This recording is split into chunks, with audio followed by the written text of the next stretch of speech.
نہ تو ہم اللہ کا نام یاد کر سکیں گے، نہ ہم زمین پر اللہ کی عبادت صحیح سے کر پائیں گے، نہ کھلے طور پر ہم اپنے بچوں کو پڑھا پائیں گے، نہ اپنے بچوں کی عزت بچا پائیں گے، نہ اپنے گھر کو چلا پائیں گے۔ کسی کی غلامی میں رہنا پڑے گا، وہ کہے گا کھانے کے لیے تو کھانا پڑے گا، اٹھنے کے لیے تو اٹھنا پڑے گا۔ اس حالات میں ملک کے حالات کو رخ بدلنے کی کوشش کی جا رہی ہے، اور ایسے ہی تبدیلیاں ہونے کے اوپر جو ہے وہ قوم مردہ قوم ہے جس کو اپنی تاریخ نہیں معلوم ہے، جن کو اپنے آباء و اجداد کی تاریخ نہیں معلوم ہے۔ میں تو یہ سب حالات بتانے کے لیے وقت نہیں ہے کہ ان سب حالات کے اوپر میں آپ حضرات کو تھوڑا سا بھی تیار ہو جائے، آپ حضرات کہ ملک کے قانون کو پڑھیں گے، ملک کی دستور کو پڑھیں گے، اس چیز کو عام کریں گے، اس سے کیا فائدہ نہیں ہوگا وہ سوچ چھوڑ دیجیے، اتنا فائدہ ہوگا اس سے کہ آپ سوچ لے سکتے ہیں۔ آپ نہیں کر پائیں گے کام، تو جس کے اندر اللہ نے جذبہ دیا ہے وہ نوجوان کھڑے ہو کر کے کام کرے گا۔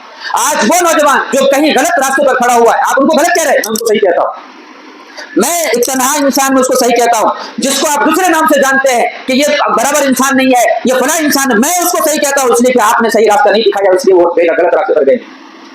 اگر ہم ان کو صحیح راستے، ان کے اندر میں بتایا تھا ایک چلبلا پن ہوتا ہے، ایک جذبہ ہوتا ہے، مجھے کچھ کرنا ہے، ہم صحیح راستہ نہیں دکھائے تو کسی کے ساتھ جا کر کے وہ گینگ بن گئی، وہ جوڑ بن گیا، وہ یہ ہو گیا۔ میں کہتا ہوں یہ لوگ کیوں؟ اس لیے کہ ہم نے رہنمائی نہیں کی۔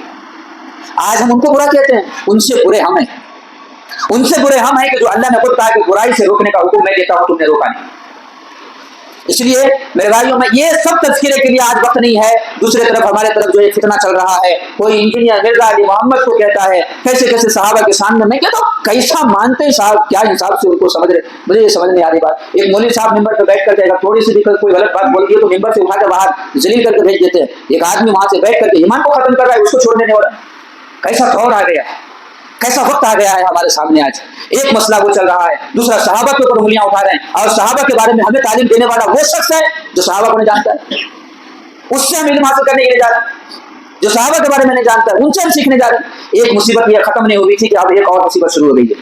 ابھی قریب میں یہی ہمارے محلے کے قریب میں ایک محلہ ہے، اس محلے کے اندر ایک آدمی ایک نظام السنہ کے نام سے ایک تنظیم چلا رہے، ان کا کہنا ہے 2027 میں قیامت آ جائے گی، صاف لکھا ہے وہ، جبکہ حضور بھی نہیں بتایا قیامت کب آئے گی۔ اللہ خود نے بولا ہے کہ کب قیامت آئے گی، اللہ کو معلوم۔ اگر یہ بات بتانی ہوتی تو حضور کو بتاتے، صرف اتنا ہی نہیں بولا ہے 2014 میں یہ ہوتا، 2015 میں ویسا ہوتا، 2016 میں ایسا ہوتا، وہ ہو سکے اٹک گیا تو ہاں دیکھ میں بولے سکا ہوا، وہ بولے سکا ہوا۔ شیطان ایسا کرتا ہے، کیا کرتا ہے، آسمان پہ پہنچتا ہے اور اللہ کے احکامات کے جو یہ ہوتے رہتے ہیں فرشتوں میں تقسیم ہوتے رہتے ہیں، تو اس کو تھوڑا ایک بات سن کر کے آ جاتا ہے تو لوگوں کو کاہنوں کو سناتا ہے، دیکھو آج یہ ہونے والا ہے، تو وہ پیشہ کوئی کرتا آج یہ ہونے والا ہے، تو لوگ سب ان کی طرف آ جاتے ہیں۔ یہ تو شیطانی کا کھیل ہے صاحب۔ تو اب یہ کہتا ہے کہ 2027 میں 20 کو 7 میں قیامت آنے والی ہے۔ اچھا یہاں تک کھڑتے نہیں، آگے کیا کہتے ہیں، تو پڑھ رہا ہے، کیا پڑھ رہا ہے، SLC، کیا ضرورت پڑھنے کی، 27 میں قیامت آ رہی، پڑھ کو کیا کرتا، کہتا اچھا ہے لوگوں کو اچھا نکالنے کا بعد کوئی کمپنی بنانے جا رہے ہیں، کیا ضرورت ہے، 27 میں قیامت آ رہی ہے۔ اٹک کے ایک آدمی یہیں کے رہنے والے، امریکہ میں پوری فیملی رہتی تھی، قریباً انہوں نے 20 کو 7 ایکڑ زمین خرید کے ان کے حوالے کر دی، پوری جائیداد اپنا بیچ ڈالے، گاڑی بھی بیچ دیے، سب کچھ بیچ کر کے ان کے حوالے کر دیے۔ یہ آدمی دکنی کوٹا میں زندہ ہے آج، میں کوئی ہوائی کی بات نہیں کر رہا ہوں، دکنی کوٹا تمل ناڈو میں جا کر کے ایک پہاڑ پہ 20 کو 7 ایکڑ زمین خرید لیا ہے اور اس کو چاروں طرف سے بونڈی ڈال دیا ہے، کوئی بھی وہاں نہیں جا سکتا ہے، وہ جگہ کا نام جنت کا ٹکڑا رکھا ہے۔ ایسے ماحول چل رہا ہے۔ یہ عقیدہ اگر ہمارے دل میں ہے تو میں کہہ رہا ہوں اللہ کے نبی نے کیا فرمایا، ایمان اتنا آسانی سے نکل جائے گا جتنا کہ گوندے ہوئے آٹے سے بال کو نکال لیا جاتا ہے۔ یہ فتنہ شروع ہوا ہے۔ تو میرے بھائیوں آج میں سارے نوجوانوں سے کہتا ہوں، آپ میرے بہت جگری، میں آپ کو بہت چاہتا ہوں، مجھے معلوم ہے آپ کا جو درد ہے میں اس کو سمجھتا ہوں، لیکن تھوڑی دیر کے لیے آپ اس امت کے درد کو سمجھو، اس دین کے درد کو لے کر کے بیٹھ جاؤ۔ اللہ کی قسم ایک قدم آپ اٹھاؤ گے 10 قدم امت اٹھانے والی ہے، 10 قدم اٹھانے والی۔ اگر آپ کی ہمت ٹوٹی تو یہ امت پہلے سے ٹوٹی ہوئی اور ٹوٹ جائے، اس لیے آپ سوچ کر کے قدم اٹھاؤ۔ میرے ایک ساتھی کہہ رہے تھے کہ مولانا جو ہے یہ کتابیں میرے لیے لاتے ہیں، ہاں مجھے فکر ہے، میرے نبی نے کہا ہے کہ مومن کا کام ہے مومن کا فکر کرنا، مجھے تو تمہارے ایمان کی فکر ہے، مجھے اللہ کی قسم تمہاری کسی چیز کی ضرورت نہیں، نہ آپ کو میرے سے کسی چیز کی ضرورت ہے۔ میں بھی یہاں صرف اس لیے بیٹھنے کے قابل ہوا ہوں کہ آپ کو اللہ کے نبی کی بات سنا سک رہا ہوں، اور آپ بھی مجھے اسی لیے سن رہے ہیں کہ میں اللہ ہی کے احکام سناتا ہوں۔ میری بات سنائے تو اللہ کی قسم آپ نے سنی، آپ نے سنی، ہاں مجھے فکر ہے، مجھے آپ سب کے، آپ کی اولاد کے اور آپ کے بھی ایمان کی فکر، میں اپنے بھی اپنی سب سے زیادہ فکر کر رہا ہوں کہ اللہ جو علم میرے سینے میں دیا ہے، اللہ میں اس علم کے ذریعے سے آپ کے نبی کا حکم جو ہے میرے بھائیوں کے ایمان کی حفاظت کا ذریعہ بننا ہے، اللہ مجھے اس کا ذریعہ بننے کے لیے چاہے میرے خون کا قطرہ بہانا پڑے مجھے قبول کر لینا، یہ میرا جذبہ۔ اس لیے میں آپ سب سے کہہ رہا ہوں، مجھے تو بہت دکھ ہو مولانا میرے لیے کتاب آتی، کتنی افسوس کی بات، تم ایمان سے ہٹ رہے، مجھے افسوس ہے تو کیا ہوگا؟ میرے نبی ایک یہودی کے جنازے میں ہوتے تھے، تم ایمان سے ہٹنا تو کیا مجھے درد نہیں ہوگا؟ اتنا بے درد تو نہیں ہو چکے نا میں۔ ہاں آپ اگر میرے ساتھ نہیں دے سکتے ہیں تو میرے مخالفت میں تو نہ کیجیے، اگر ساتھ دینے کی طاقت یا نہیں چاہتے ہیں چھوڑ دیجیے، کم از کم مخالفت تو نہ کیجیے۔ وہ بندہ کسی اور کو نبی مانتا ہے، مہدی مانتا ہے، کیسے برداشت کریں گے صاحب؟ جب ہمیں پورا علم نہیں ہے تو آپ کیسے کہہ سکتے ہیں کہ میرے پاس سب کچھ حاضر ہے، میں سب کچھ کو جانتا ہوں؟ میں آج بھی کہہ رہا ہوں، میں ابھی بھی، میں ہمیشہ کہتا رہوں گا، آپ چاہے جتنے بھی پڑھے لکھے ہو جائیں، دین کی جتنے بھی بات آپ کو معلوم ہو جائے، ایک سمندر ہے جس کو کوئی حاصل نہیں کر سکتا ہے مکمل، ایسا سمندر ہے جس کو مکمل کوئی حاصل نہیں کر سکتا ہے۔ ہاں جس دن آپ کو یہ لگے کہ میرے نبی کے، صحابہ کے، اہل بیت کے یا کسی بھی ولی کے بارے میں کوئی بات کہی جا رہی ہے جس ولی کو پوری دنیا مانتے ہیں، یا کسی امام کے بارے میں بات کہی جا رہی ہے، تو فوراً اپنی زبان کو خاموش کر لینا، فوراً اپنی نگاہوں کو جھکا لینا۔ یہی جھکانے کی ادا اگر اللہ کو پسند آ گیا تو میری ساری زندگی کے گناہوں کو اللہ معاف کر سکتا ہے۔ اس پہ کلام کرنے نہیں جانا کہ میں اس کو جانتا ہوں، اللہ کی قسم ہم لوگ خود، میرے استاد سے میں جب سوال کرتا ہوں تو فوراً جواب نہیں دیتے، کہتے کہ دیکھ کے بتاؤں گا بیٹا۔ ہمارے استاد خود کہتے ہیں دیکھ کے بتاؤں گا، حضرت آپ تو پڑھائے مجھے وہ کتاب، 30 سال تک آپ کتاب پڑھائے، پھر بھی میں دیکھ کے بتاؤں گا بیٹا۔ جب وہ خود دیکھ کر کے مجھے مسئلے بتا رہے ہیں تو ہم کون ہے کہ سڑک کسی کو مسئلے بتا کر کے کسی کو گناہوں میں اتار سکتے ہیں؟ ہو سکتا ہے اگر غلط ہو جائے تو کیا کریں گے بتائیے؟ اسی لیے میرے بھائیوں، میں تو آپ کو یہ حضرت امیر معاویہ کی ساری باتیں بتانے کے لیے آیا تھا، بس ایک بات بتا دیتا ہوں۔ حضرت امام احمد بن حنبل رحمۃ اللہ علیہ کا فتویٰ ہے، انہوں نے فرمایا کہ امام مسلم رحمۃ اللہ علیہ کے قول کو نقل کرتے ہوئے انہوں نے فرمایا ہے کہ جو شخص حضرت معاویہ کو گالی دیتا ہے اس کے پیچھے نماز بھی نہیں پڑھنا، اس کی عزت بھی نہیں کرنا۔ یہ فتویٰ حضرت امام احمد بن حنبل رحمۃ اللہ علیہ۔ اور حضرت عمر بن عبدالعزیز رحمۃ اللہ علیہ سے کسی نے جب پوچھا کہ تم اچھے ہو، اور عمر بن عبدالعزیز صحابہ سے پڑھے ہوئے تابعین، تم اچھے یا امیر معاویہ اچھے ہیں؟ تو حضرت عمر بن عبدالعزیز رحمۃ اللہ علیہ غصے میں بولے ہزاروں عبدالعزیز سے بہتر حضرت معاویہ ہے۔ اسی لیے میں کہہ رہا ہوں کبھی بھی کسی بھی صحابی کے بارے میں زبان نہیں کھولنا۔ اور دوسری بات بتا دے رہا ہوں کہ نیٹ کے اوپر دین مت سیکھیے، نیٹ کے اوپر جس دن ہماری موت ہو جائے گی اس دن آپ جہاں سے سیکھنا چاہے سیکھیے گا۔ اگر ہم پہ بھروسہ نہیں تو ہمارے ہزاروں کی ایسے تعداد موجود ہیں، آپ کسی کے پاس بھی جا کر کے کتاب اٹھائیے، دین سیکھ لیجیے۔ یہ دین محفوظ ہے، اگر اللہ کو یہ محفوظ کرنا اس طریقے سے اگر نہیں ہوتا تو اسی زمانے میں یہ ٹیکنالوجی آ چکی ہوتی تھی۔ اللہ اس دین کو صحابہ کے اور فرشتوں کے درمیان کی کمیونیکیشن کو آج بھی ویڈیو بنا کر کے رکھا جا چکا ہوتا تھا، لیکن اللہ نے کتابوں محفوظ کیوں کیا ہے؟ کہ یہ کتابوں سے سینوں میں محفوظ ہوگا اور یہ کتابیں باقی رہے گی۔ یہ چیز ختم ہو جانے والی ہے، اس کی کوئی گارنٹی نہیں ہے، لیکن اس کو جب تک نہیں جلائیں گے تب تک ختم نہیں کر سکتے ہیں۔ اور پوری دنیا میں پھیلی ہوئی کہاں تک آگ لگاؤ گے؟ میرے سینے میں بھی ہے، کہاں تک آگ لگاؤ گے؟ کہاں تک پانی سے ڈباؤ گے؟ اسی لیے دین ہمیں کبھی بھی انٹرنیٹ سے سیکھنے میں آج کھلے طور پر بول رہا ہوں، میں اپنے نوجوان ساتھیوں سے بھی کہہ رہا ہوں، آپ برا نہ سمجھیں، میں آپ کو روک رہا ہوں بول کے نہیں، میں آپ کے لیے 24 گھنٹے کے لیے تیار ہوں۔ آپ جس وقت میں جو سا بھی مسئلہ بولتے ہیں، ہر مسئلے کے لیے میں کسی بھی بارے میں آپ کو یہ نہیں کہوں گا کہ تم یہ گناہ کیا ہے، تم غلط ہو، تم یہ ہو وہ، آپ پوچھیں، آپ کا حق ہے، میری ذمہ داری مجھے آپ کو اچھے طریقے سے جواب دینے کا ہے۔ آپ قریب تو آئے ہمارے، آپ تھوڑا ہمیں سمجھے تو صحیح، ہم آپ کے قریب ہونے کے لیے تیار ہیں۔ اللہ تعالیٰ ہم سب کو صحیح سمجھ کی توفیق عطا فرمائے، اللہ ہمیں صحیح دین کو سمجھنے اور اس پر چلنے کی توفیق عطا فرمائے۔ ان سارے فتنوں سے اللہ آپ کی بھی، ہماری بھی، ہماری نسلوں کی بھی اور ساری امت کے نسلوں کی بھی حفاظت فرمائے۔ وآخر دعوانا الحمدللہ رب العالمین۔